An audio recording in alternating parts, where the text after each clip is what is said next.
ಆಂಧ್ರಪ್ರದೇಶದ ಉದ್ಯಮಿಗೆ ಸೇರಿದ ಕಚೇರಿ ಮನೆ ಮೇಲೆ ದಾಳಿ. ಜಯನಗರ 8th ಬ್ಲಾಕ್ನಲ್ಲಿ ಇರುವಂತಹ ಮನೆ ಮೇಲೆ ದಾಳಿ. 4 ಇನೋವಾ 16 ಐಟಿ ಅಧಿಕಾರಿಗಳಿಂದ ದಾಳಿ. ಬೆಳಿಗ್ಗೆ 7 ಗಂಟೆ ಆಗಮಿಸಿದ ದಾಳಿ ನಡೆಸಿರುವ ಐಟಿ ಅಧಿಕಾರಿಗಳು ಮನೆಯಲ್ಲಿ ದಾಖಲೆ ಪರಿಶೀಲನೆ ನಡೆಸ್ತಾ ಇದ್ದಾರೆ ಆದಾಯ ತೆರಿಗೆ ಅಧಿಕಾರಿಗಳು.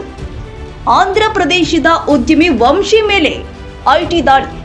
ರಸ್ತೆ ಗುತ್ತಿಗೆದಾರನು ಆಗಿರುವಂತಹ ವಂಶಿ ಪತ್ನಿ ವೈದ್ಯ ಜೊತೆ ಜಯನಗರದಲ್ಲಿ ನೆಲೆಸಿರುವ ವಂಶಿ, ಜಯನಗರದ ಮನೆಯಲ್ಲಿ ಇರುವ ಉದ್ಯಮಿ ವಂಶಿ ಗುತ್ತಿಗೆಗೆ ಸಂಬಂಧಪಟ್ಟಂತೆ ತೆರಿಗೆ ವಂಚನೆ ಸಂಬಂಧ ಪರಿಶೀಲನೆ ನಡೆಸ್ತಾ ಇರುವ ಐಟಿ.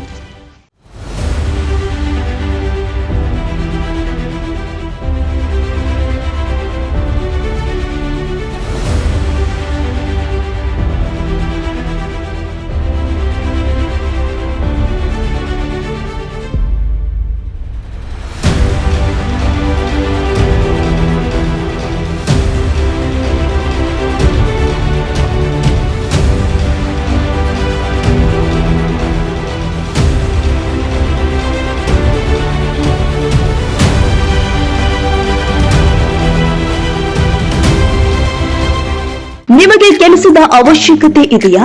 ನೀವು ಮನೆಯಲ್ಲಿ ಕುಳಿತು ಕೆಲಸ ಹುಡುಕುತ್ತಾ ಇದ್ದೀರಾ? ನೀವು ಹೌಸ್ ವೈಫ್, ವಿದ್ಯಾರ್ಥಿಗಳು, ಪುರುಷರು ಯಾರು ಬೇಕಾದರೂ ಕೆಲಸ ಮಾಡಬಹುದು. ಹಾಗಿದ್ರೆ ಕೆಲಸದಿಂದ ನಿವೃತ್ತಿ ಹೊಂದಿದ್ದೀರಾ? ಈಗಲೂ ಕೂಡ ಕೆಲಸ ಹುಡುಕ್ತಾ ಇದ್ದೀರಾ? ಇಲ್ಲಿ ಇದೆ ಒಂದು ಸುವರ್ಣ ಅವಕಾಶ ಹುಡುಕಿಕೊಂಡು ಬಂದಿದೆ. ನಿಮಗೆ ಉಜ್ವಲ ಭವಿಷ್ಯ ರೂಪಿಸಿಕೊಳ್ಳಿ. ಈ ದೂರವಾಣಿ ನಂಬರ್ಗೆ ಸಂಪರ್ಕಿಸಿ. Deepika mobile number 9731453095.